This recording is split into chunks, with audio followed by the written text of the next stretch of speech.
De su vida o los aspectos principales que marcaron su vida y que marcarían su destino y su rumbo. Vamos a Génesis 37 y vamos a leer a partir del versículo 1. Dice, habitó Jacob en la tierra donde había morado su padre, en la tierra de Canaán. Esta es la historia de la familia de Jacob. José, siendo de edad de 17 años, apacentaba las ovejas con sus hermanos. Y el joven estaba con los hijos de Bila y con los hijos de Silpa, mujeres de su padre, e informaba José a su padre la mala fama de ellos. Y amaba Israel a José más que a todos sus hijos, porque lo había tenido en su vejez y le hizo una túnica de diversos colores. Recordemos que Israel es el nombre que Dios le cambió a José, a Jacob, que Jacob significaba engañador y que Dios cambió ese nombre porque le dio una vida nueva y le dio un corazón nuevo. Entonces ahora es Israel. Versículo 4 dice, y viendo sus hermanos que su padre lo amaba más que a todos sus hermanos, le aborrecían y no podían hablarle pacíficamente. Y soñó José un sueño y lo contó a sus hermanos, y ellos llegaron a aborrecerle más todavía. Y él les dijo, oíd ahora este sueño que he soñado. He aquí que atábamos manojos en medio del campo, y he aquí que mi manojo se levantaba y estaba derecho, y que de vuestros manojos estaban alrededor y se inclinaban al mío. Le respondieron sus hermanos, ¿reinarás tú sobre nosotros o señorearás sobre nosotros? Y le aborrecieron aún más a causa de sus sueños y sus palabras. Soñó aún otro sueño y lo contó a sus hermanos diciendo, he aquí que he soñado otro sueño y he aquí que el sol y la luna y 11 estrellas se inclinaban a mí. Y lo contó a su padre y a sus hermanos, y su padre le reprendió y le dijo, ¿qué sueño es este que soñaste? ¿Acaso vendremos yo y tu madre y tus hermanos a postrarnos en tierra delante de ti? Y sus hermanos le tenían envidia, mas su padre meditaba en esto. Bueno, esta es la situación de, de José. José es el hijo preferido de Jacob, pues la principal de las razones es porque realmente es José el que él considera su hijo legítimo, porque es José el hijo de la mujer de la que él se enamoró, es hijo de la mujer que realmente él ama. Recordemos que él llegó a ser el marido de Lea por error, por engaño, y que las otras mujeres fueron mujeres que según esa cultura se acostaban con él para darle hijos, pero que no significaban nada para él.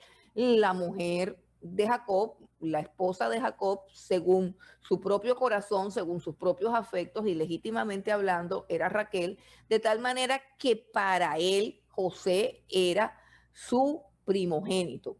La túnica de colores y muchos aspectos más que tienen que ver con la forma como Jacob manifestaba su preferencia por su hijo José y manifestaba que él era el que tenía la primogenitura. O sea, hay muchas cosas en juego en esta situación y es que los otros hermanos se dan cuenta del favoritismo que hay, de la inclinación que hay de Jacob hacia su hijo José por su túnica de colores, por la preferencia, por la relación que hay entre padre e hijo, que es una relación muy íntima, muy importante. Y si bien humanamente hablando, Jacob tiene muchas razones también de peso para preferir a José, porque José no le da dolores de cabeza, José es un niño sometido a su padre, José es un niño juicioso, un muchacho que tiene un buen testimonio, pero todos los hijos de Jacob tienen mala fama y José no participa de sus andanzas, no participa de sus fechorías, todo esto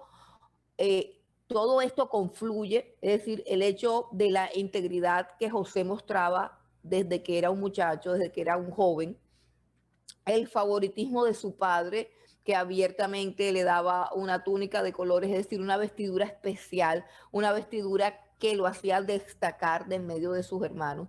El hecho de que lo trataba como a su primogénito, no siendo de pronto él el que había nacido de primero, pero sí le había otorgado la primogenitura en su preferencia, en todo lo que él hace, en la manera como servían en la mesa, muchísimas cosas más.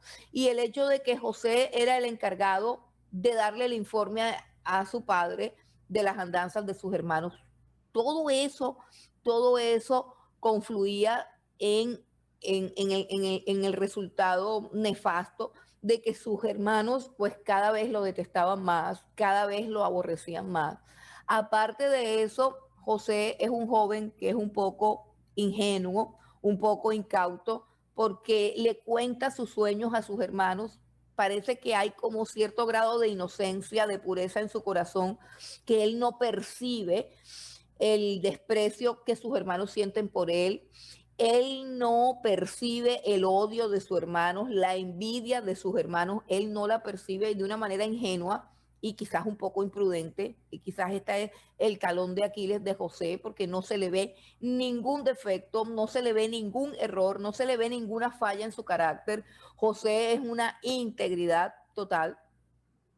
Sin embargo, él comete errores en cuanto a confiarle esos sueños que Dios le había dado a sus hermanos, sin poder discernir que sus hermanos nunca se iban a alegrar de sus sueños, ni de sus triunfos, ni de sus victorias, porque sus hermanos realmente lo aborrecían, realmente lo odiaban. Entonces, aquí también podemos tener una enseñanza, y es que tenemos que ser supremamente prudentes a la hora de hablar. Tenemos que actuar con mucha prudencia porque no conocemos a las personas. Hay personas que tienen discernimiento, hay personas que no parecen tenerlo. Hay veces que encontramos que alguien nos traiciona y no nos hemos dado cuenta de eso. No lo hemos pensado, no lo hemos imaginado, y eso muestra que nos hace falta algo de discernimiento. José era muy joven, recuerden, sus hermanos eran muy mayores, sus hermanos pues eran un grupo, él no tenía más hermanos sino al pequeño Benjamín. Entonces José pensaba que sus hermanos lo querían porque eran sus hermanos, y en todo el transcurso de la historia, en el desarrollo de la historia de José, vamos a darnos cuenta que José sí amó a sus hermanos y los amó siempre, que nunca él correspondió con esa envidia que sentían por él. Nunca él experimentó esos sentimientos a sus hermanos. Por el contrario, confiaba en ellos y creía en ellos. Igual sucedió con su padre Jacob, que nunca jamás imaginó que sus hermanos se iban a poner de acuerdo para hacerle daño a su hijo favorito, precisamente por ese favoritismo. Y tenemos ahí la segunda enseñanza. Hay cosas que hacen mucho daño en una familia, y es el favoritismo de los padres hacia determinados hijos. Y esto empezó a suceder, y vemos, hermano, aquí en el desarrollo de la historia patriarcal, de la historia de Israel, vemos cómo los errores se van heredando o van pasando de generación en generación. Por ejemplo, vimos que Rebeca prefería a Jacob y veímos que Isaac prefería a Esaú. Esas preferencias son las que acarrean las envidias, los odios, los resentimientos, la competitividad, los celos entre los hermanos. Parece mentira, pero esto se puede dar en cualquier familia o en cualquier cosa, y de pronto lo importante es que nosotros podamos manejar esta situación. Nuestros corazones de por sí son corazones caídos, es decir, como padres nosotros podemos llegar a tener favoritismo, podemos llegar a sentirnos inclinados hacia cierto hijo y sentir rechazo hacia otro hijo, quizás por causa de la conducta. Quizás hay un hijo que nos honra en todo, hay hijos que solamente nos hacen pasar buenos tiempos porque todo les va bien, porque todo prospera, porque tienen excelentes calificaciones, porque son excelentes alumnos, porque se da en la calle buen testimonio de ellos, pero hay otros que no. Hay otros que su Su fortaleza no es ser los mejores alumnos, su fortaleza no es traernos buenas notas. Hay otros que son conflictivos, que de pronto nos traen problemas, que de pronto nos traen situaciones indeseables y tenemos que tener muchísimo cuidado de que no seamos parcializados, que nuestro corazón no se incline hacia unos o hacia los otros y tenemos que establecer un equilibrio en nuestros afectos de tal manera que ninguno de nuestros hijos se sienta despreciado o se sienta que a sus hermanos lo aman más, porque estas son cosas que traen, que traen unas consecuencias nefastas en medio de los hermanos. Y esta es la historia de las familias de Israel, una historia de envidia, una historia de divisiones, una historia de preferencias, de errores que se transmiten de los padres a los hijos y podríamos hablar de cadenas generacionales que se están dando aquí porque evidentemente Jesucristo no ha sido crucificado, Jesucristo no ha sido resucitado, la obra de la redención como tal no se ha consumado y ellos viven unas vidas que moralmente hablando difieren o distancian en gran manera del ideal de las escrituras, de lo que nosotros podemos hacer siendo portadores del Espíritu Santo. Siendo portadores del Espíritu Santo, las exigencias que Dios hace a nuestras vidas de integridad, de equidad, de justicia, de verdad, son muchísimo mayores. Por lo tanto, nosotros nunca podemos tener el Antiguo Testamento como un modelo de conducta, porque entonces surgen esas problemáticas del hombre que dice que tiene que puede tener muchísimas mujeres porque Salomón tenía muchísimas mujeres y una cantidad de cosas y una cantidad de locuras eh, que no, que no se deben permitir o que no están permitidas en el pueblo de Dios, porque nosotros hemos sido llamados a tener unos estándares de conducta, de integridad, de testimonio muchísimos más altos porque somos portadores del Espíritu Santo. En el Antiguo Testamento el Espíritu Santo estaba con algunas personas, con algunos de los patriarcas. Podemos decir, estaba con Abraham, estaba con Moisés, estaba con José, estaba con Jacob, que tuvo una experiencia en el monte, que tuvo una experiencia con el ángel del Señor y esa experiencia lo transformó en Peniel. Entonces, son unas experiencias personales, pero el resto del pueblo vive una vida moral y espiritualmente muy decadente y muy primitiva que nosotros no podemos mirar allá para decir o para justificar nuestros errores o nuestras fallas. Bueno, José es el hijo favorito de su padre, eso está claro. eh, para sus hijos, para el resto de sus hijos y aún para el mismo José. Es odiado por sus hermanos porque en sus sueños parece revelar que él sería los sueños que Dios le da a José, prácticamente sueños de que él va a reinar. Realmente tal cual como lo interpreta su padre, así es el sueño, que él iba a reinar y eso sabemos que se cumplió, pero que en ese momento no había esperanza de cómo se cumpliría. Y de eso se trata, de cómo Dios cumple sus promesas, cómo Dios cumple lo que ha determinado con una persona, pero a través de medios que nosotros no nos podemos imaginar. Recuerdan que habíamos comentado de que existía una profecía con los hijos gemelos de Jacob que estaban en el vientre de Rebeca y la profecía decía, el mayor servirá al menor. Pero esa profecía tenía que ver con algo que Dios iba a hacer y no tenía que ver con ningún mandamiento que Dios diera a Rebeca acerca de manera desleal o de manera eh, eh, irresponsable o de manera deshonesta, indujera a uno de sus hijos a robarle la bendición al otro. Dios iba a intervenir y Dios ha podido intervenir de la mejor manera sin necesidad de que nosotros nos tomemos todas estas situaciones como si fuéramos nosotros los protagonistas de la historia. Hay que dejar que Dios obre, hay que dejar que Dios haga las cosas y hay veces que tenemos que permanecer quietos. Entonces, José tuvo unos sueños que Dios le daba, y eso es interesante, porque es la manera como Dios se le revela primeramente a José, y creo, y podríamos asegurar que a través de estos sueños Dios sembró en José una esperanza de que su vida iba a ser grande, de que su vida iba a florecer, de que su vida iba a prosperar. Yo creo que estos sueños tuvieron un gran valor en la vida de José, dado que él sufrió por muchísimos años soledad, destierro, injusticia, persecución, difamación, una cantidad de cosas, ¿cierto?, que lo hacen precisamente un tipo del Señor Jesucristo, y que él parece perseverar en medio de todas las circunstancias adversas, parece perseverar sin dañarse, sin amargarse, sin volverse una persona negativa. Él persevera y su corazón permanece intacto, un corazón lleno de alegría, de gozo, de paz, un corazón que se mantiene puro. Y creo que lo principal es que Dios le dio estos sueños que podemos decir que son promesas que Dios le ha hecho a José, y que son estos sueños los que mantienen a José con esperanza, porque todo lo que le sucedió era para que él perdiera la esperanza. Bueno, y vamos a mirar qué fue lo que sucedió con José, y nos vamos a dar cuenta, bueno, esta es una historia que todos conocemos, pero yo quiero que leamos un poco acerca de esta historia. En el capítulo 37 vamos a leer del 12 al 28. eh,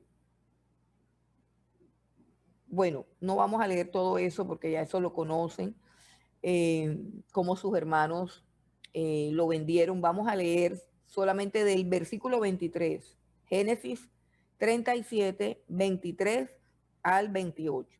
Dice, sucedió pues que cuando llegó José a sus hermanos, ellos quitaron a José su túnica, la túnica de colores que tenía sobre sí. O sea que estamos hablando de que lo recibieron con violencia y empezaron a maltratarlo. El versículo 24 dice, y le tomaron y le echaron en la cisterna, pero la cisterna estaba vacía, no había en ella agua. Y se sentaron a comer pan, y alzando los ojos miraron, y he aquí una compañía de ismaelitas que venía de Galaad, y sus camellos traían aromas, bálsamo y mirra, e iban a llevarlo a Egipto. Entonces Judá dijo a sus hermanos, ¿qué provecho hay en que matemos a nuestro hermano y encubramos su muerte? Venid y vendámosle a los ismaelitas, y no sea nuestra mano sobre él, porque él es nuestro hermano, nuestra propia carne. Y sus hermanos convinieron con él. Y cuando pasaban los madianitas, mercaderes, sacaron ellos a José de la cisterna y le trajeron arriba y le vendieron a los ismaelitas por 20 piezas de plata, y llevaron a José a Egipto. Bueno, ¿qué tenemos aquí? Tenemos aquí que había un plan para matarlo. Estamos hablando de odio, o sea, el mismo odio con que Caín aborreció a Abel, ahora se estaba manifestando entre el pueblo de Dios. Ese mismo odio que, que no se contenta con odiar, sino que quiere llevar a cabo su venganza, la muerte de la persona. Entonces ellos lo que pretendían, lo que planificaron inicialmente fue matarlo. Eso era lo que querían, matarlo. Quizás la providencia divina, quizás la misericordia de Dios que estaba allí con José, producía en ellos cierto temor, porque la historia de José se caracteriza porque en varios textos, en varios pasajes dice que Dios estaba con José. Y la presencia de Dios sobre la vida de una persona es algo que produce un cerco, produce un escudo protector. Siempre que la presencia de Dios está sobre nosotros, será muy difícil que nos hagan daño, o el daño que nos hagan no nos va a producir muerte, no nos va a producir destrucción. ¿Por qué? Porque la presencia de Dios siempre será un escudo protector. Tenemos el caso de los tres amigos de Daniel, Sadrach, Mesach y Abednego, que fueron echados al horno de fuego, y la Biblia dice que el Señor Jesucristo estaba allí, que había un cuarto hombre con apariencia de hijo de los dioses, y ese cuarto hombre que se paseaba entre el fuego con ellos era el Señor Jesucristo. ¿Qué nos muestra eso? que cuando pasemos por el fuego o cuando pasemos por una circunstancia, esa circunstancia no va a destruirnos, esa circunstancia no va a acabarnos, siempre que contemos con la presencia de Dios, de tal manera que en nuestras oraciones, en nuestras peticiones, la prioridad debe ser la presencia de Dios. Este concepto de la presencia de Dios es algo que tenemos que estudiar en nuestra vida espiritual y en nuestro caminar con Dios, porque lo que nosotros queremos a veces es prosperidad, salud, bendiciones, pero a veces se nos olvida que hay algo que es más valioso, más fructífero y mucho más ventajoso que la prosperidad, que la salud y que muchas cosas, y que ese algo es la presencia de Dios. Uno de los ejemplos que tenemos de esto, el primer hombre que aparece en la Biblia con la capacidad de valorar la presencia de Dios en su vida por encima de las cosas materiales, es Moisés. Cuando Moisés estuvo en el monte Sinaí, eh, eh, recibiendo las tablas de la ley, ya sabemos que, bueno, esto lo vamos a estudiar en el libro del Éxodo, pero conocemos ese pasaje que Moisés estaba en el monte Sinaí recibiendo las tablas de la ley y el pueblo pues se desesperó de tal manera que fabricaron dioses falsos y comenzaron con la idolatría a adorar dioses falsos y a decirle a ese becerro, a esos dioses falsos que les habían fabricado, decirle, estos son nuestros dioses, y se levantaron a adorar.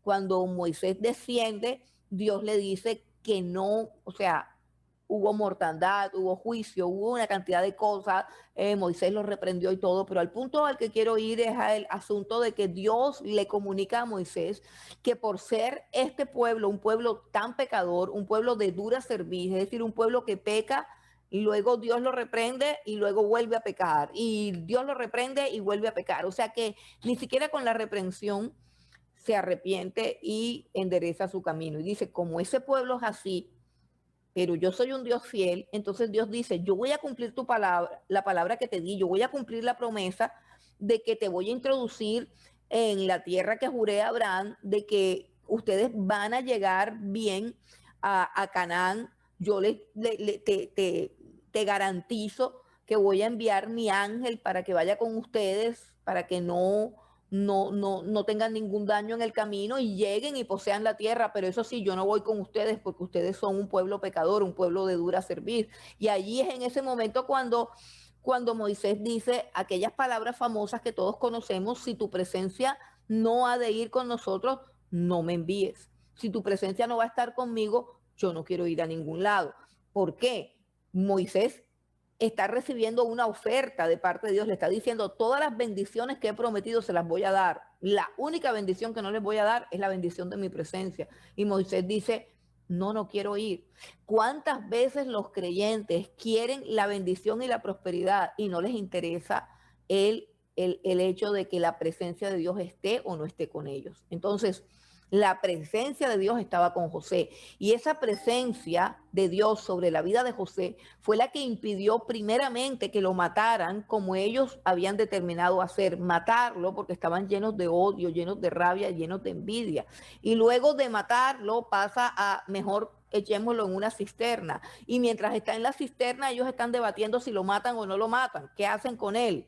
Pero de repente uno de ellos dice, no, él es nuestro hermano, vamos a cargar con la sangre de nuestro propio hermano, esto va a ser grave para nosotros, entonces mejor vamos a venderlo como un esclavo. Y eso fue lo que hicieron, lo vendieron a una compañía de ismaelitas. Mire cómo aparecen los descendientes de Ismael, ¿cierto? Ya se han multiplicado, ya se han reproducido y ahora son tribus árabes, tribus nómadas que atraviesan el desierto. Esos son los descendientes de Ismael. Entonces, cuando ellos ven que vienen esos descendientes de Ismael, dicen, bueno, vamos a venderlo. Si pasamos al versículo 36 de Génesis 37, en Génesis 37, 36 dice, y los madianitas lo vendieron en Egipto a Potifar, oficial de Faraón, capitán de la guardia. Mire qué interesante. lo compran una compañía de ismaelitas que vienen de la tierra de Madián. Lo compran y luego van a Egipto y lo venden. Egipto es un país que tiene mucho dinero, que tiene muchos recursos, que tiene muchas riquezas. ¿Y quién lo compra? Dice que lo compra un oficial de Faraón llamado Potifar, o sea, lo compra un hombre supremamente importante que tiene un cargo de autoridad grandísimo, un hombre que tiene que ser muy rico porque está comprando esclavos en el mercado de esclavos y lo compra para él, para que sea su trabajador personal. Así es como José llega a la tierra de Egipto. Este es un acontecimiento bien importante porque recuerden que Dios le había profetizado a Abraham una noche de angustia, una noche de oscuridad. Le había dicho, ten por cierto que tu descendencia morará 400 años y será esclava 400 años en Egipto. Entonces se está aproximando el tiempo del cumplimiento de esa profecía, pero en este momento pareciera como es simplemente un evento de una discusión familiar, de un accidente, parece una adversidad, y eso es lo que quiero que miremos, que parece una adversidad, parece una tragedia, pero es el cumplimiento de lo que Dios ha dicho, es el cumplimiento de lo que Dios ha profetizado. Dios está con José y Dios está controlando la historia de su pueblo y está controlando la historia de la humanidad. O sea, Dios es soberano y en su providencia divina ordena todas las cosas. Nosotros en un momento dado pensamos, esto está mal, esto es una desgracia, esto es una tragedia, pero José está en camino del cumplimiento de sus sueños. Esos sueños que él de niño, de adolescente, abrazó como un tesoro y que de pronto en ese momento está pensando, se vinieron abajo todos mis sueños, ahora voy a ser vendido como un esclavo. Resulta que es precisamente, esa es la vía, el camino, la forma en que Dios va a empezar a hacer realidad los sueños de José. ¿Con cuánta frecuencia no nos quejamos de nuestras adversidades sin darnos cuenta que esas adversidades son las que nos catapultan, nos llevan al cumplimiento del propósito de Dios en nuestras vidas? Propósito que es, según lo dice la Escritura, agradable y perfecto para nosotros. Entonces, tengamos mucho cuidado de quejarnos. Tengamos mucho cuidado de renegar. Aquí encontramos a un hombre con una vida aparentemente trágica, aparentemente dolorosa, pero no hay no hay un solo gemido de amargura, de rabia, de rencor, de dolor. No lo hay, no lo hay en José. Bueno, entonces José es vendido a Potifar. Potifar es un hombre importante. Vamos a mirar la vida de José en Egipto. Vamos al capítulo 39.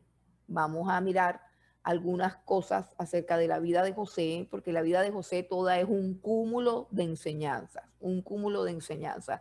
Podríamos decir que la enseñanza más importante de la vida de José es que debemos confiar en la providencia divina. Podríamos decir eso. Podríamos decir que la enseñanza más importante de la vida de José es que debemos perdonar como Cristo nos perdonó. Esa podría ser la enseñanza más importante.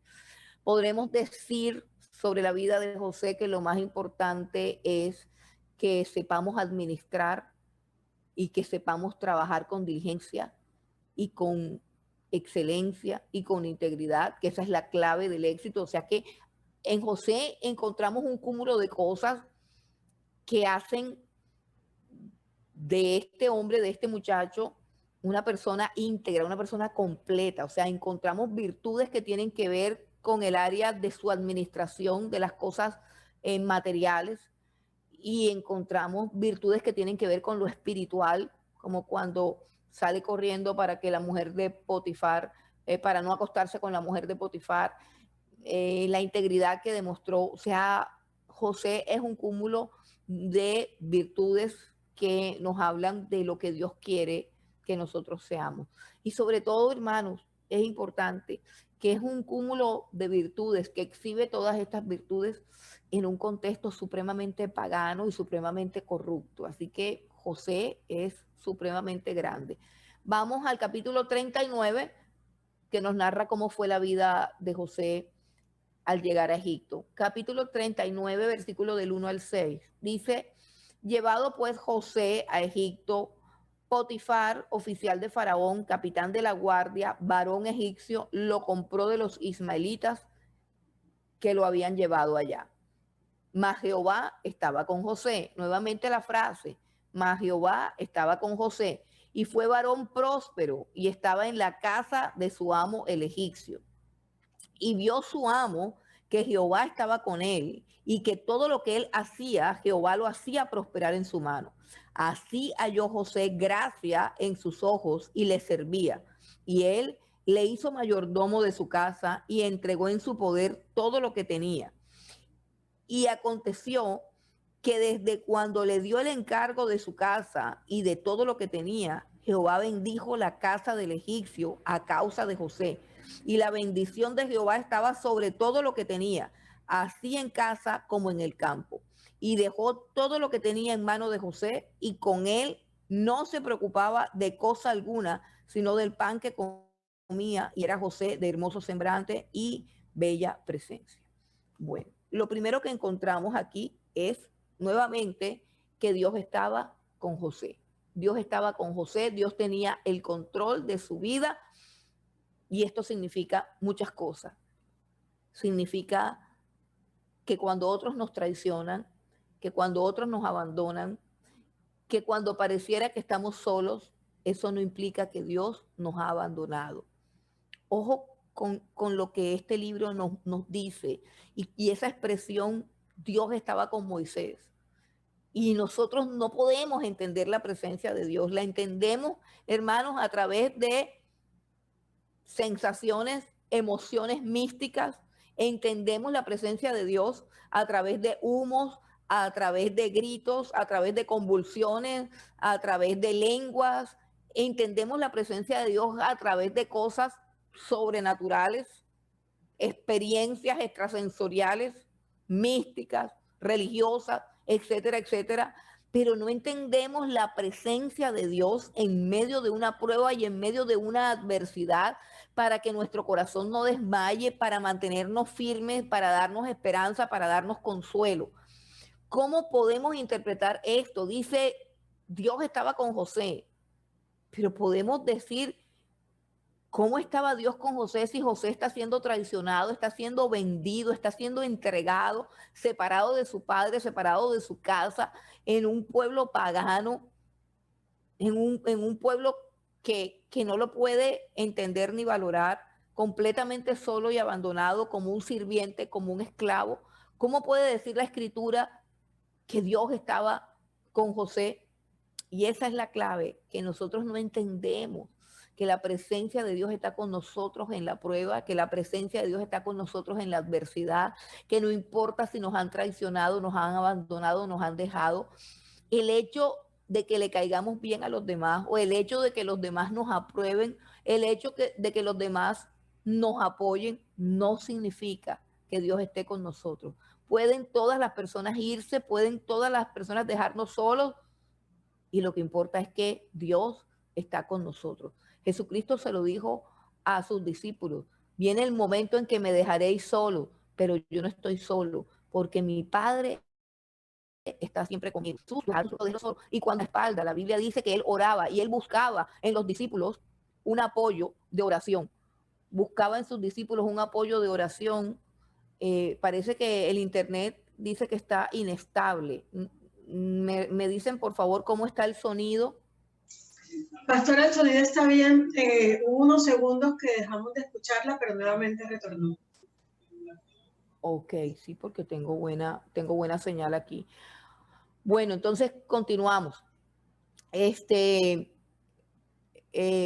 Dios estaba con José a pesar de las circunstancias. Y eso es lo que nos debe importar, la presencia de Dios en nuestras vidas. Y la presencia de Dios en nuestras vidas no tiene que ver con lo que nos sucede alrededor, sino con lo que nosotros estamos haciendo, con lo que nosotros somos, hacemos y pensamos. O sea, Tenemos que bregar porque Dios esté con nosotros. Tenemos que entender y discernir la presencia de Dios en nosotros, pero no como que, ay, soy próspera, no como que, ay, tengo salud. No, podemos estar enfermos y Dios está con nosotros. Podemos estar en escasez y Dios está con nosotros. Podemos estar abandonados como el Señor Jesús y sin embargo Dios está con nosotros. Cuando todos abandonaron a Jesús, la Biblia dice que un ángel del cielo se le apareció para fortalecerlo. Entonces, lo más importante es que la presencia de Dios está con José. Ahora, ¿cómo se manifiesta la presencia de Dios en la vida de José? Aquí viene la descripción que hace el escritor. Vio su amo, esto es lo que más me impacta, y vio su amo que Jehová estaba con él y que todo lo que él hacía, Jehová lo hacía prosperar en su mano.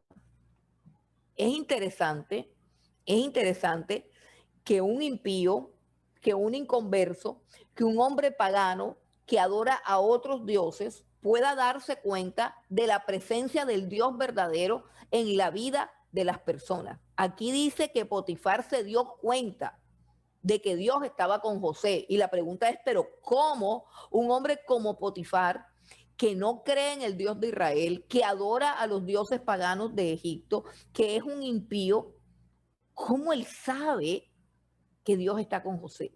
¿Cómo sabe que hay algo sobre la vida de José? Algo que lo hace importante, algo que lo hace especial. Y dice que él sabe que Dios está con José porque todo lo que José hace prospera. Todo lo que José hace prospera. Qué interesante concepto. Hermanos, llegamos a un ejemplo de prosperidad. Primeramente, José es un ejemplo de pureza, José es un ejemplo de santidad, José es un ejemplo de integridad, José es un ejemplo de misericordia, de perdón, de gozo, de alegría, de libertad, de inteligencia, de sabiduría, de revelación. Pero óigase, algo que de repente no se ha tratado con honestidad en el pueblo de Dios, y es que José es un hombre que nos muestra la prosperidad, cómo se puede prosperar, cómo se puede prosperar. Y José es el vivo ejemplo de la prosperidad, porque la Biblia dice que Potifar se da cuenta que todo lo que hace José prospera. Hermano, ¿esto es para nosotros o esto no es para nosotros? La Biblia dice que nosotros somos templo del Espíritu Santo. Y yo quiero decirle que el Espíritu Santo es toda la plenitud de Dios. Yo quiero decirle que el Espíritu Santo es inteligencia, es sabiduría, es amor, gozo, paz, fe, benignidad, bondad, el fruto del Espíritu, sí. Pero el Espíritu Santo es inteligencia, el Espíritu Santo es sabiduría, el Espíritu Santo es integridad, el Espíritu Santo son muchas cosas que lo pueden ayudar a usted a que la calidad de su trabajo, y voy a hablar de su trabajo. No sé cuántos de los que me escuchan trabajan secularmente, trabajan en una empresa, trabajan en un lugar y reciben salario. No sé cuántos de ustedes son asalariados o cuántos de ustedes tienen su propio negocio. Pero aquí se está tocando el tema de la prosperidad en cuanto al trabajo, de la prosperidad en cuanto a las finanzas, cómo se puede prosperar.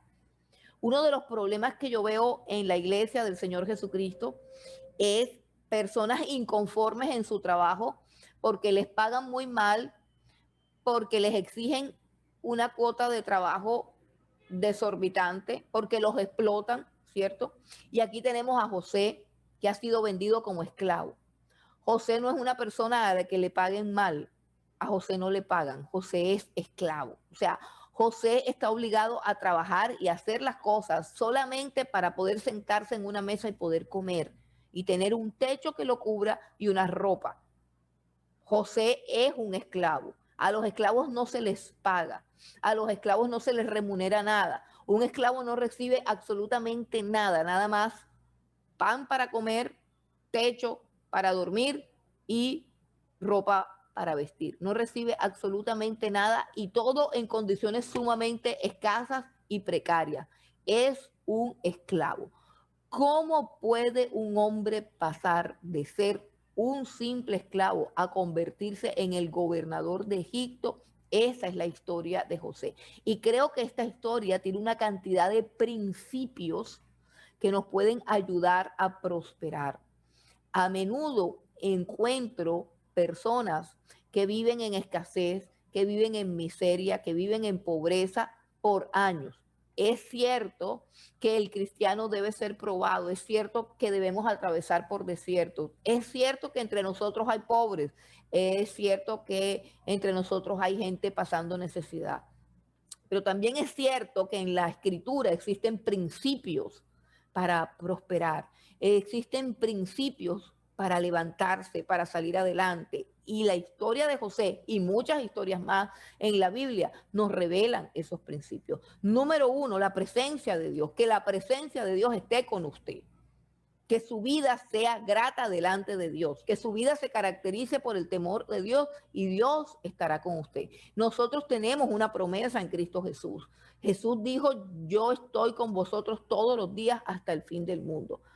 Y la promesa que Dios le dijo, le hizo a Moisés, mi presencia irá contigo y te daré descanso, es una promesa que está disponible para todos los que somos cristianos, porque en Cristo Jesús somos templo del Espíritu Santo. Dios es con nosotros, Dios es por nosotros y Dios va delante de nosotros. Ahora, esa presencia de Dios no es una presencia mística, extrasensorial, rara, de la cual solamente somos conscientes en algunos momentos de la madrugada cuando oramos o algo. No, esa presencia tiene que manifestarse en el mundo físico y tiene que ser visible y comprensible para las demás personas. Piensen en lo que estamos diciendo. Si de verdad Dios está contigo, los demás se van a dar cuenta.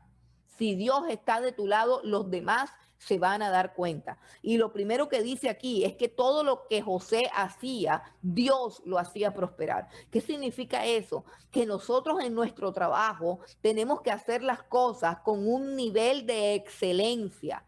¿Cómo lo hacemos? Poniendo nuestro trabajo delante de la presencia de Dios, pidiéndole al Espíritu Santo que nos guíe para hacer las cosas con excelencia. El cristiano debe ser un trabajador diligente, debe ser un trabajador puntual. El cristiano debe ser el primero en llegar a su departamento porque es cristiano y está obligado a dar testimonio de Dios frente al lugar donde Dios lo ha puesto a trabajar, porque el cristiano debe entender que no son sus parientes, que no son los contactos, que no son las relaciones la que ha abierto una puerta, porque la Biblia dice claramente que el que abre y cierra puertas es Dios. Así que si tú estás en una empresa grande o pequeña o poderosa o insignificante, las puertas de esa empresa te las abre Dios. Y por supuesto, las puertas de esa empresa te las cierra Dios. Entonces, ¿qué es lo primero que hay que buscar? La presencia de Dios. ¿Y para qué quiero yo la presencia de Dios? ¿Para qué? ¿Para estar en un trance místico a la hora del trabajo? No. Yo necesito la presencia de Dios para hacer mi trabajo con diligencia, para hacer mi trabajo con excelencia, para hacer mi trabajo con honestidad. Que mi trabajo sea tan perfecto, tan excelente, de tan alta calidad, que las personas se den cuenta que Dios está con nosotros. Y eso es lo que le hace falta al pueblo de Dios. Al pueblo de Dios le hace falta dejar la religiosidad, dejar el misticismo y ser bien claros y bien objetivos.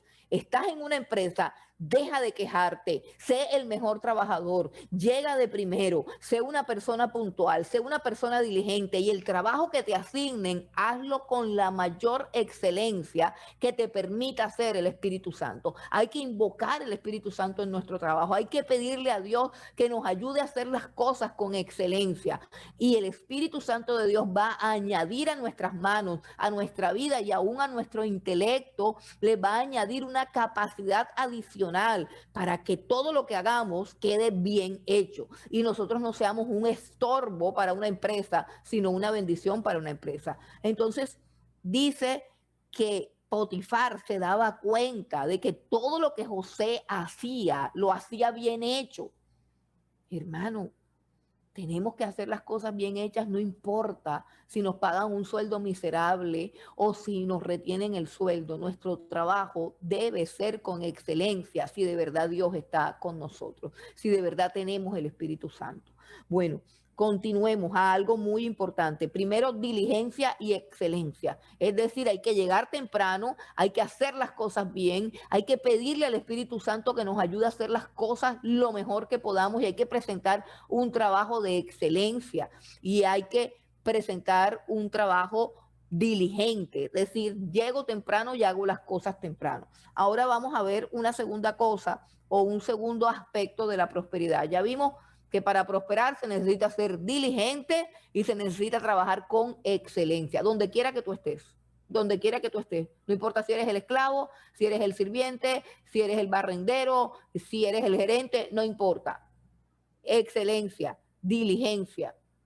Ahora vamos a mirar lo que dice el versículo 4. Dice, así halló José gracia en sus ojos y le servía, le servía. José halló qué cosa? Gracia.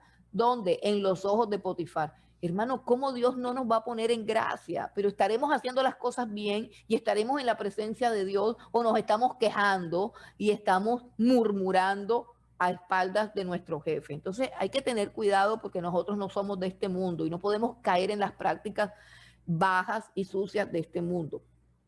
Versículo 5.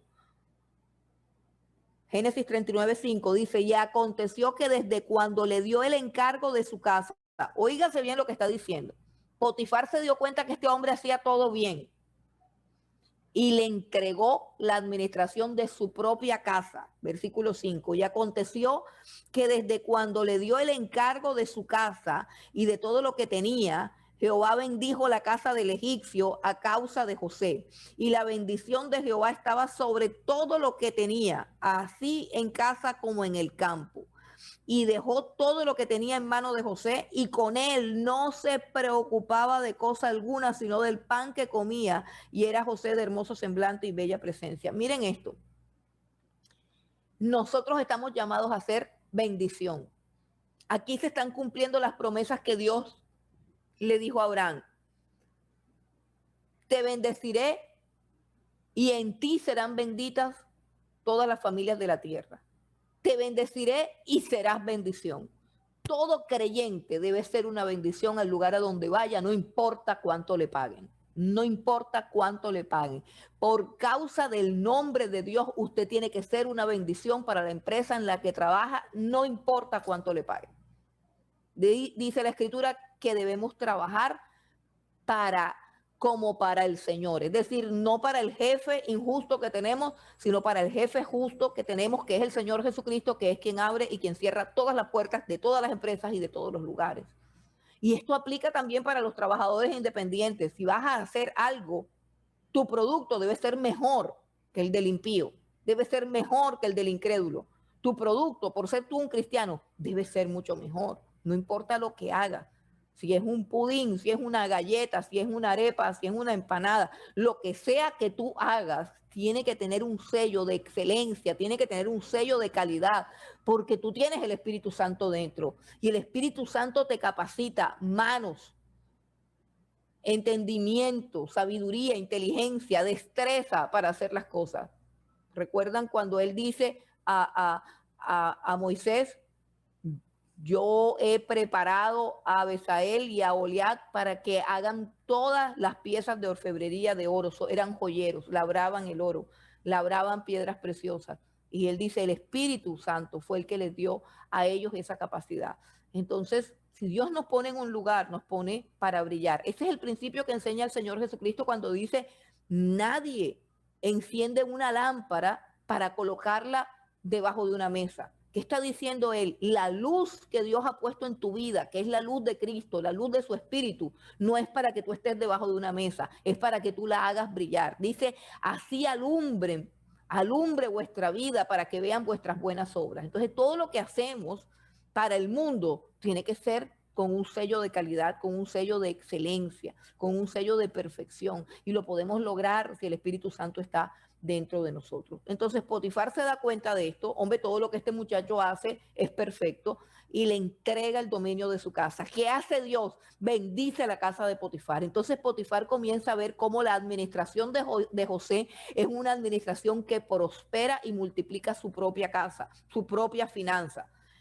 Pero hay algo interesante. No solamente que Dios va a bendecir tu trabajo y va a bendecir todo lo que haces con excelencia, sino que tú tienes que demostrar que eres una persona confiable. Aquí la Biblia dice que Potifar no se preocupaba de cosa alguna, sino del pan que comía. ¿Qué quiere decir esto? Que José le inspiraba tanta confianza, que Potifar podía ver claramente la integridad y la honestidad de José era tan clara, tan patente, que Potifar no se sentía preocupado en nada, le entregó el dominio de toda su casa porque le inspiraba confianza. Un creyente que quiere prosperar tiene que ser confiable. Escuche bien, confiable, confiable. Cuando te manden a comprar algo, devuelve el vuelto. No demores el dinero que no es tuyo. Cuando alguien te preste dinero, devuélvelo prontamente. Y en el momento en que no lo puedas devolver, pide perdón y pide una prórroga. Pero sé íntegro para que seas confiable. El creyente tiene que ser una persona en la que otros confíen. Miren, yo tengo muchísimas anécdotas de cuando yo trabajaba, muchísimas anécdotas de cómo la presencia de Dios estaba conmigo, de cómo yo invocaba al Espíritu Santo para hacer cosas que no sabía hacer, de cómo en un momento dado me asignaban más trabajo de la cuenta. O sea, todo eso de lo que la gente se queja, es que votaron a 3 personas y ahora me pusieron el trabajo de esas 3 personas, es que yo no doy abasto, que no sé qué. La Biblia dice todo lo puedo en Cristo que me fortalece. Nosotros tenemos el Espíritu Santo de Dios y el Espíritu Santo de Dios no es para hablar en lengua solamente, no es para ir al culto, no es para adorar. El Espíritu Santo es para llevarnos a una vida de bendición y de prosperidad y dar testimonio de que Dios está con nosotros. Y aquí está el Espíritu Santo sobre la vida de José, haciendo que todo lo que él haga sea perfecto. Y Dios comienza a derramar bendición sobre la casa de Potifar. Y Potifar es un hombre que está feliz de que José esté ahí. ¿Por qué? Porque le inspira confianza, porque le inspira confiabilidad. Eso se llama confiabilidad, integridad. Tienes que ser una persona que da cuentas de todo lo que te dan. Tienes que ser una persona que tiene su vida abierta. No puedes esconder cosas, no te puedes quedar con vueltos. O sea, trata de ser íntegro, no solamente delante de Dios, sino delante de los hombres, que tu integridad quede clara frente a los demás. Entonces, Potifar confiaba en José, le entregó el dominio de su casa a Moisés, a José, y la casa de Potifar fue prosperada por causa de quién? Pues por causa de José, es decir, que Dios estaba con José. Sin embargo, cuando suceden estas cosas, ¿cierto? El enemigo se enoja y ya sabemos que hay una parte de la escritura que, que Satanás está como un león rugiente buscando a quien devorar y eso sucede con José. José comienza a prosperar, José comienza a ser bendecido o más bien a ser bendición para los demás. La confianza que este hombre le tiene. Pero, ¿qué sucede? Dice que José tenía un problema y era que José era de hermoso semblante y bella presencia. Entonces, la mujer de Potifar, que era una mujer mala, una mujer perversa, una mujer promiscua, se enamora de José, se obsesiona con José y comienza a perseguir a José, a acosarlo. Y bueno, ya todos sabemos, ¿cierto?, lo que sucedió. Ya todos sabemos que, o sea, no fue una vez, no fue una noche. La mujer lo perseguía día y noche, y él se resistía y se resistía. Y debemos pensar, hermanos, debemos pensar también que José era un hombre común y corriente, que José era un hombre normal, que no tenía esposa, que no tenía novia, que no tenía compañera, que estaba completamente solo, que era un hombre joven, ¿cierto? Y que esto era una tentación supremamente fuerte para él, supremamente fuerte para él, que muestra que no era un tonto, que tenía un carácter fuerte, que tenía un carácter firme. José nos enseña ese texto que dice huir de la fornicación, que lo estudiamos en Corintios, huir de la fornicación. Todo pecado que el hombre cometa queda fuera del cuerpo, pero el que fornica contra su propio cuerpo peca, y el cuerpo es el templo del Espíritu Santo. Entonces, José tiene una fortaleza espiritual para eh, resistir la tentación, por así decirle, pero eso no le gusta al enemigo. José puede quedar frente a los hombres como, como un tonto, como poco varonil, como poco hombre, porque él hizo exactamente eso, huir de la fornicación. Es decir, hay pecados con los cuales no se puede negociar, no se puede tratar, simplemente hay que huir porque son más fuertes. Y José muestra su integridad al huir sin su ropa, huir semidesnudo de las garras de esta mujer que lo estaba persiguiendo para dañarlo y logra, por así decirlo, mantener su integridad por lo menos delante de Dios, por lo menos delante de Dios. ¿Y qué es lo que importa en nuestras vidas? La presencia de Dios. ¿Qué es lo que importa en nuestras vidas? La aprobación divina. La aprobación de los hombres no es importante, es irrelevante. Hasta este momento él ha tenido toda la aprobación de Potifar. Hasta este momento él ha tenido todas las bendiciones. Y ahora, en un momento dado, él pierde esa bendición. Potifar, guiado por las calumnias de su esposa, pierde la confianza en José y lo echan a la cárcel. Vamos a leer Génesis 39, 19 dice, y sucedió que cuando oyó el amo de José las palabras que su mujer le hablaba, o sea, todas las mentiras diciendo que era José el que lo había acosado a ella, diciendo, así me ha tratado tu siervo, se encendió su furor. Y tomó su amo a José y lo puso en la cárcel donde estaban los presos del rey y estuvo allí en la cárcel. Pero, esto es lo importante, pero Jehová estaba con José y le extendió su misericordia y le dio gracia en los ojos del jefe de la cárcel. Ahora, ¿para dónde va José? De ser el administrador del segundo hombre más importante en el reino de Egipto, ahora pasa a ser un preso. Pero aún en la cárcel, la presencia de Dios está sobre José. Fíjense lo clave, es la presencia de Dios. No importa dónde vayas, no importa dónde vayas, o al palacio o a la cárcel. Lo que importa es que Dios esté contigo. Así estés en la cárcel o así estés en un palacio, lo único que te debe importar es que Dios esté contigo. Dice el versículo 21, pero Jehová estaba con José y le extendió su misericordia y le dio gracia en los ojos del jefe de la cárcel.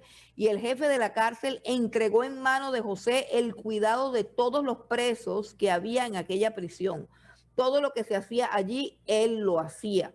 No necesitaba atender el jefe de la cárcel cosa alguna de las que estaban al cuidado de José, porque Jehová estaba con José y lo que él hacía, Jehová lo prosperaba. Entonces miren cómo la presencia de Dios estuvo en la casa de Potifar y Potifar terminó entregándole la administración de todos sus bienes a José por lo competente, lo íntegro y lo confiable que era.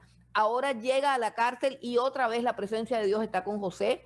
No se ha apartado nunca, no lo ha dejado, no lo ha abandonado. Dios está con José y ahora entonces es el carcelero el que siente ese respaldo divino sobre la vida de José. Es el que siente que José es una persona confiable. Es el que siente que José es una persona íntegra. Es el que siente que José es una persona competente, capaz, ¿cierto? Y le entrega la administración de la cárcel también. O sea que José a donde va termina administrándolo todo. A donde va José termina prosperando, no importa que sea en la cárcel, termina siendo el hombre más importante en la cárcel después del carcelero, por supuesto.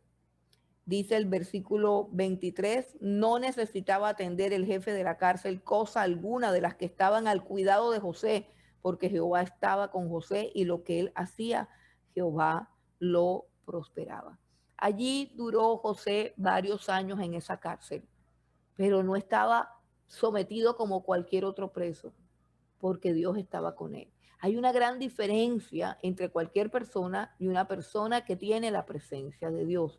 Busquemos la presencia de Dios en nuestras vidas. Esforcémonos porque la presencia de Dios esté en nuestra vida. Debemos estudiar e investigar mucho más acerca de la presencia de Dios en nuestra vida, porque este es el secreto de la prosperidad en cualquier lugar, en cualquier circunstancia de nuestra vida, en cualquier momento de nuestra vida, en cualquier parte a donde vayamos. Si Dios está con nosotros, siempre, siempre prosperaremos, así sea en medio de la adversidad.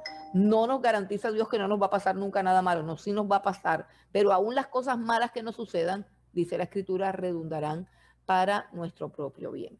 Entonces José es injustamente acusado, injustamente encarcelado, pero allí vuelve la gracia de Dios sobre él y vuelve a ser prácticamente el administrador de la cárcel. Bueno, pasa varios años en la cárcel. Capítulo 40 y 41 narra cómo José comienza a interpretar sueños.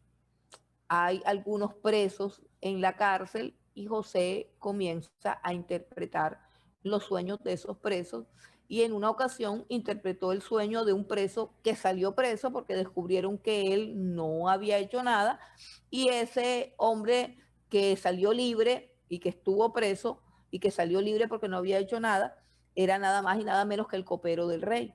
Entonces, este hombre sale, José le había interpretado el sueño, este hombre vuelve a ser el copero del faraón, este hombre vuelve a su cargo de honor, se descubre que él no fue infiel, que él no traicionó al faraón, y pasa el tiempo hasta que es faraón quien tiene un sueño, el sueño de los 7 años de abundancia, de los 7 años de sequía, que primero fue un sueño de 7 vacas gordas, 7 vacas flacas, y luego fue un sueño de 7 ramos de trigo gordos y otros secos. Entonces, en este par de sueños, él se desespera porque quiere saber qué significado tiene el sueño, y allí es cuando entra en acción la providencia divina de que el copero del rey recuerda que José le había interpretado los sueños, mandan llamar a José, Dios le da la sabiduría a José, José interpreta estos sueños, José le da las directrices al faraón de cómo hacer para librarse de los 7 años de hambre que vienen sobre toda la humanidad. Y encontramos que faraón nuevamente también, de la misma manera que lo hizo Potifar, de la misma manera que lo hizo el carcelero, faraón también se da cuenta que Dios está con José, que Dios está con José. Percibe su inteligencia, percibe su sabiduría, percibe su competencia. Y miren lo que dice en Génesis 41, 16. Respondió José a faraón diciendo, bueno, vamos al 15. Vamos a Génesis 41, 14. Dice, entonces faraón envió y llamó a José, y lo sacaron apresuradamente de la cárcel, y se afeitó y mudó sus vestidos y vino a faraón. Y dijo faraón a José, yo he tenido un sueño y no hay quien lo interprete, mas he oído decir de ti que oyes sueños para interpretarlos. Respondió José a faraón diciendo, no está en mí. Dios será el que dé respuesta propicia a faraón. Mire la humildad, siempre dándole la gloria a Dios. Entonces faraón dijo a José, en mi sueño me parecía que estaba a la orilla del río y que del río subían 7 vacas de gruesas carnes y hermosa apariencia que pasían en el prado. y que otras 7 vacas sufrían después de ellas, flacas y de muy feo aspecto, tan extenuadas que no he visto otras semejantes en fealdad en toda la tierra de Egipto. Y las vacas flacas y feas devoraban a las 7 primeras vacas gordas. Bueno, vamos al versículo número 28. Esto es lo que respondo a Faraón, lo que Dios va a hacer, lo ha mostrado a Faraón. Aquí está la respuesta de José acerca del sueño. Dice el versículo 29, he aquí vienen 7 años de gran abundancia en toda la tierra de Egipto, y tras ellos seguirán 7 años de hambre, y toda la abundancia será olvidada en la tierra de Egipto, y el hambre consumirá la tierra. Y aquella abundancia no se echará de ver a causa del hambre siguiente, la cual será gravísima. Y el suceder el sueño a Faraón 2 veces significa que la cosa es firme de parte de Dios y que Dios se apresura a hacerla. Por tanto, provéase ahora Faraón de un varón prudente y sabio y póngalo sobre la tierra de Egipto. Haga esto Faraón y ponga gobernadores sobre el país y quinte la tierra de Egipto en los 7 años de la abundancia. Y junten toda la provisión de estos buenos años que vienen y recojan el trigo bajo la mano de Faraón para mantenimiento de las ciudades y guárdenlo. Y esté aquella provisión en depósito para el país, para los 7 años de hambre que habrá en la tierra de Egipto, y el país no perecerá de hambre. El asunto pareció bien al Faraón y a sus siervos. Y dijo Faraón a sus siervos, ¿acaso hallaremos otro hombre como este, en quien esté el Espíritu de Dios? Y dijo Faraón a José, pues que Dios te ha hecho saber todo esto, no hay entendido ni sabio como tú. Tú estarás sobre mi casa y por tu palabra se gobernará todo mi pueblo. Solamente en el trono seré yo mayor que tú. Dijo además Faraón a José, he aquí que yo te he puesto sobre toda la tierra de Egipto. Entonces Faraón quitó su anillo de su mano y lo puso en la mano de José y lo hizo vestir de ropa de lino finísimo y puso un collar de oro en su cuello. Y lo hizo subir en su segundo carro y pregonaron delante de él, doblad la rodilla, y lo puso sobre toda la tierra de Egipto. Y dijo Faraón a José, yo soy Faraón y sin ti ninguno alzará su mano ni su pie en toda la tierra de Egipto. Y llamó Faraón el nombre de José Safnaz Panea y le dio por mujer a Asenat, hija de Potifera, sacerdote de On, y salió José por toda la tierra de Egipto. Bueno, hermanos, esta es la manera como José llegó a ser el hombre más importante, segundo en mando de Egipto. Estaba el faraón y estaba José, pero el que gobernaba toda la tierra de Egipto era José, por su sabiduría, por su inteligencia, por todo lo que Dios le había dado.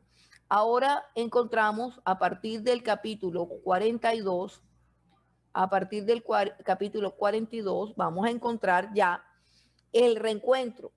Llegan los 7 años de abundancia.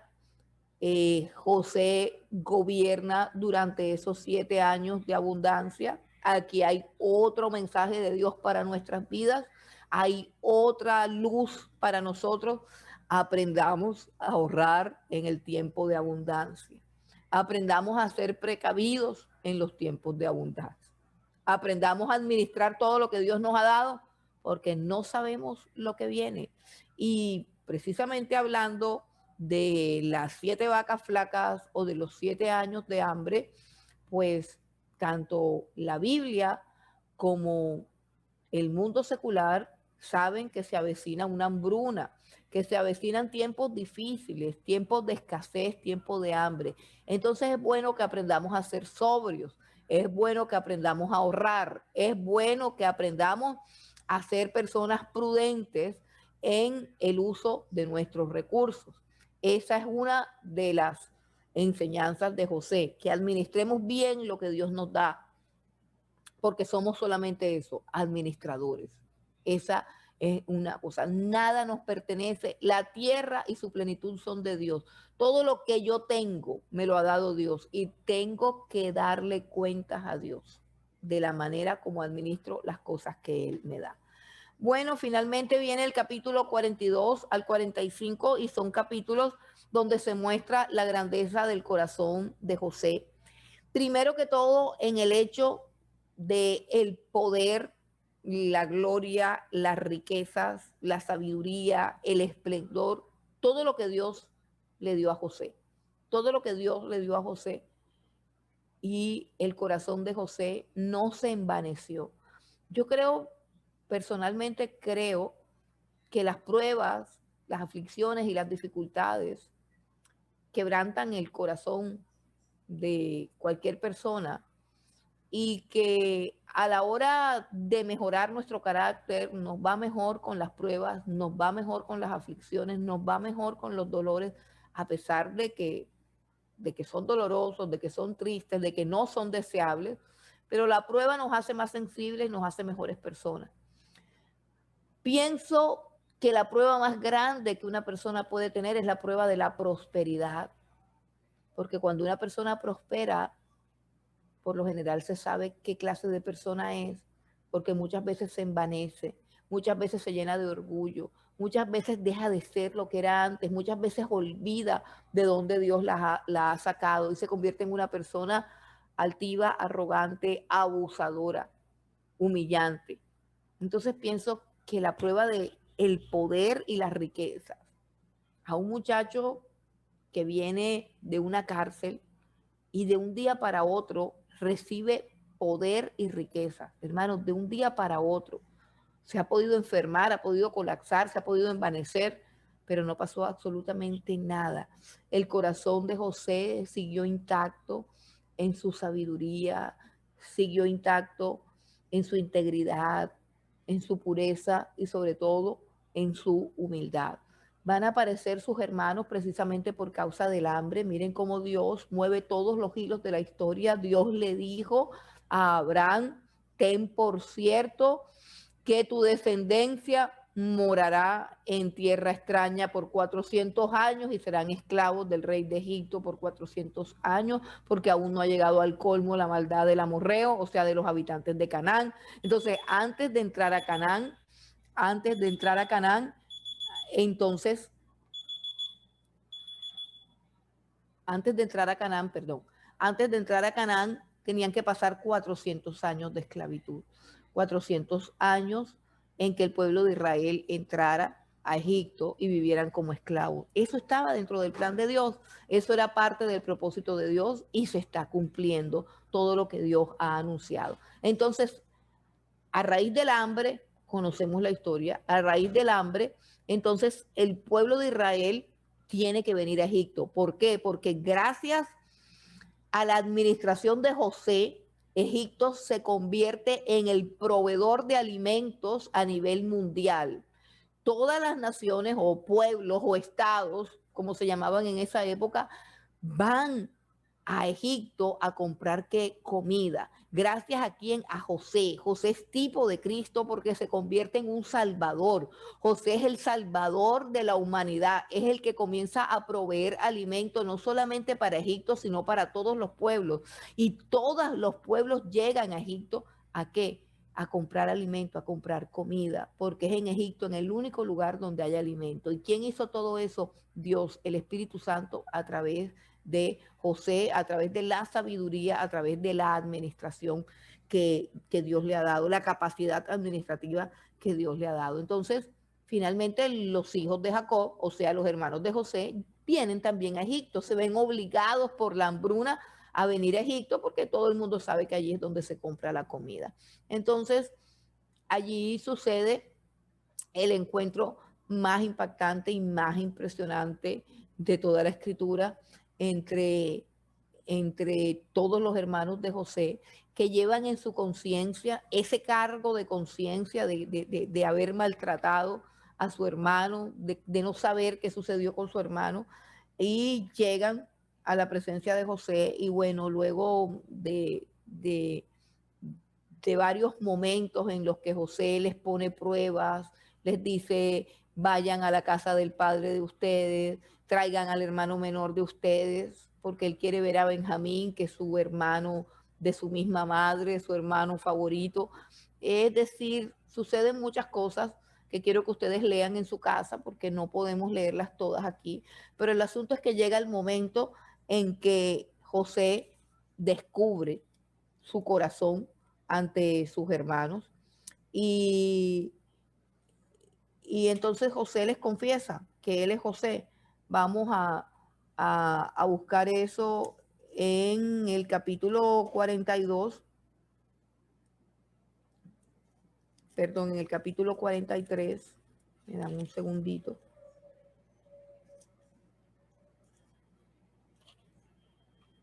Ok, capítulo 45 de Génesis. Ellos fueron y vinieron en varias ocasiones y José les pedía que trajeran a Benjamín. Les preguntó que si su papá estaba vivo. Y en todo ese tiempo José estaba conteniendo siempre las ganas de llorar. Ahora finalmente en el capítulo 45, que es el que vamos a leer ahora, finalmente en el capítulo 45 José se da a conocer a sus hermanos. Versículo 1, Génesis 45:1 dice, no podía ya José contenerse delante de todos los que estaban al lado suyo y clamó, haced salir de mi presencia a todos. Y no quedó nadie con él al darse a conocer José a sus hermanos. Entonces se dio a llorar a gritos y oyeron los egipcios y oyó también la casa de Faraón. Y dijo José a sus hermanos, yo soy José, ¿vive aún mi padre? Y sus hermanos no pudieron responderle porque estaban turbados delante de él. Entonces dijo José a sus hermanos, acercaos ahora a mí. Y ellos se acercaron.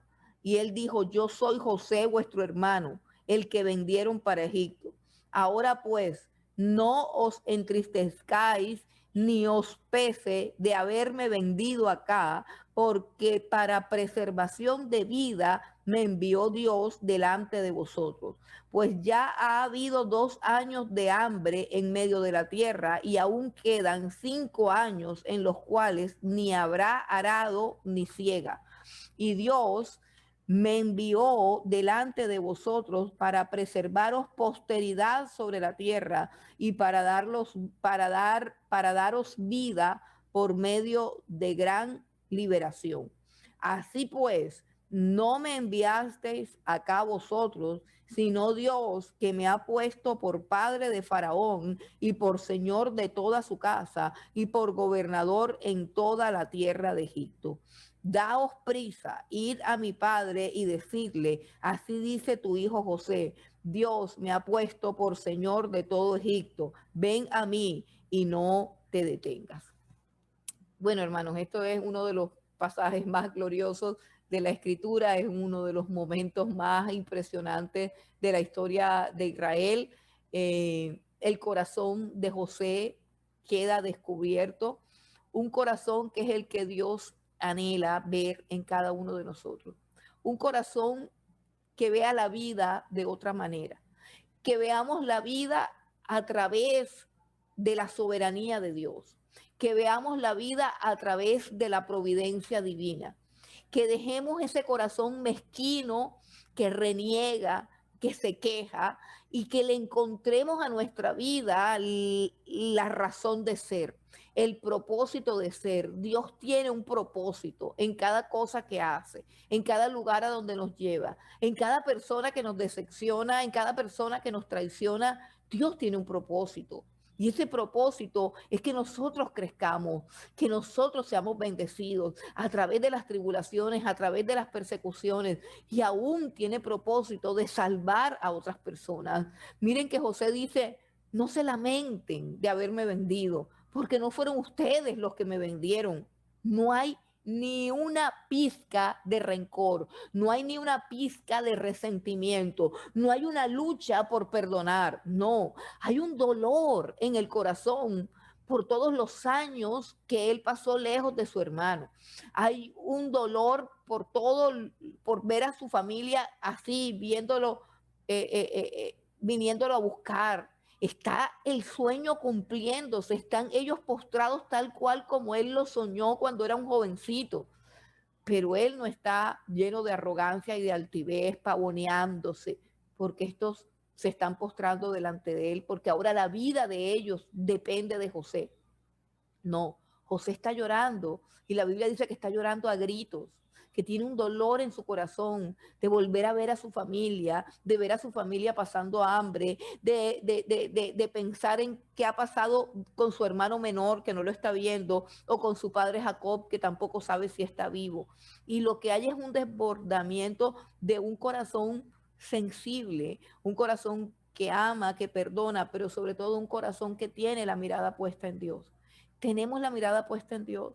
Podemos realmente creer lo que recitamos mecánicamente con nuestros labios, que a los que aman a Dios todo nos ayuda para bien, y cuando viene la adversidad podemos creer eso, o podemos creer que no es que alguien me tiene rabia, que no es que alguien me la quiere montar, que no es para llenarme de odio ni de rencor, sino que todo está sucediendo porque Dios en su divina providencia está ordenando la historia, mi vida, para que se haga en ella su voluntad, y su voluntad que es agradable y perfecta. Finalmente, Dios quiere bendecir a José, Dios quiere bendecir a las tribus de Israel, y Dios quiere bendecir a toda la humanidad. José se convierte en un hombre que es bendición para todo el mundo, es bendición para Egipto, es bendición para todas las naciones, es bendición para sus hermanos que lo vendieron y lo despreciaron, es bendición para su padre, es bendición para sus hijos, es bendición para todos, amigos, enemigos, los que le hicieron el bien, los que le hicieron el mal, para todos es bendición. Es tipo del Señor Jesucristo. José puede perdonar porque no tiene la mirada puesta en los hombres, sino que tiene la mirada puesta en Dios, y está diciendo: no se lamenten.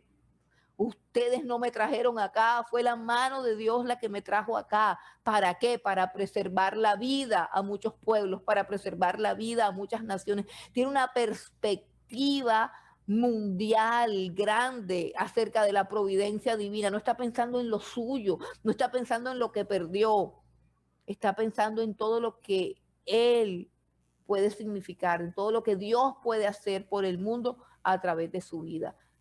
Y en vez de estar amargado, en vez de estar resentido, en vez de estar rencoroso, él está agradecido con Dios por lo que ha hecho y está dispuesto a bendecir a sus hermanos. José no peleó con una incapacidad para perdonar. José no fue a hacer un encuentro para poder olvidar su pasado. José no fue a terapia psicológica. José simplemente tenía la mirada puesta en Dios, la mirada puesta en Dios. Y esa mirada puesta en Dios hace que no nos llenemos de rabia, ni de odio, ni de rencor. Él perdona a sus hermanos, él bendice a sus hermanos. Finalmente él le comunica al faraón que esa es su familia, que ese es su pueblo.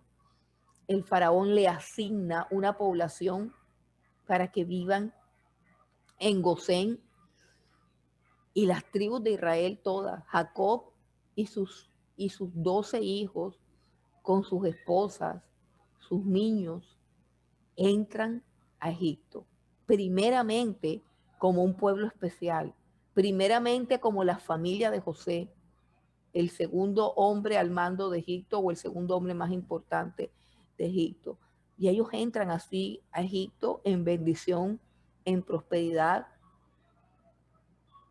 Entran todas las tribus, todas las familias, los hijos de Jacob con sus hijos, con sus nietos, entran todos a Egipto para preservarlos del hambre, para preservarlos de la hambruna que hay. Y ahí es donde termina Génesis. Jacob muere en Egipto. José lo abraza, mejor dicho, Jacob puede morir abrazando a su hijo y viendo a su hijo. Jacob, que está lleno de dolor, de tristeza, porque pensaba que su hijo estaba muerto, puede abrazar a su hijo y puede morir lleno de satisfacción y de gozo. Jacob bendice a los 2 hijos de José, Efraín y Manasés, que se convierten también en patriarcas de Israel, en jefes de tribus de Israel. Y bueno, finalmente Jacob muere en Egipto, no sin antes habiendo jurado que tanto los huesos de Jacob como los de José saldrían de Egipto conforme a la promesa que Dios le había hecho a Abraham. Y bueno, aquí termina la historia de Génesis. Finalmente Génesis termina en el capítulo 50. Vamos al capítulo 50, donde termina el libro de Génesis. Y encontramos ahí la muerte y el sepelio de Jacob. Y encontramos en el 49 la bendición de Jacob a sus hijos, que conforman las 12 tribus de Israel. Bueno, eso es todo. Lo demás es simplemente historia. Es cuestión de que ustedes lean. Es cuestión de que se familiaricen con eso. Cualquier pregunta, cualquier inquietud, igual la pueden formular. Cualquier cosa que de pronto no entiendan o no comprendan, la pueden formular sus preguntas a través del chat. Y con todo gusto se las respondemos antes de que comience el segundo curso. Es importante que usted mantenga el hilo de la historia. No vamos a continuar con Éxodo. Éxodo es la continuación de Génesis. Ya les dije que no vamos a continuar con Éxodo, que a partir del próximo martes vamos a iniciar un estudio del Evangelio de Mateo, que es el primer libro del Nuevo Testamento. Acabamos de estudiar el primer libro del Antiguo Testamento, ahora vamos a estudiar el primer libro del Nuevo Testamento. Este es el espacio que hemos diseñado para los principiantes y vamos a colocar unas materias claves para que se dé en cada uno de ustedes un proceso de formación integral y equilibrado, es decir, que no tengamos una mentalidad llena de Antiguo Testamento, porque eso es una problemática. Hay iglesias que se quedaron en el Antiguo Testamento y que solo se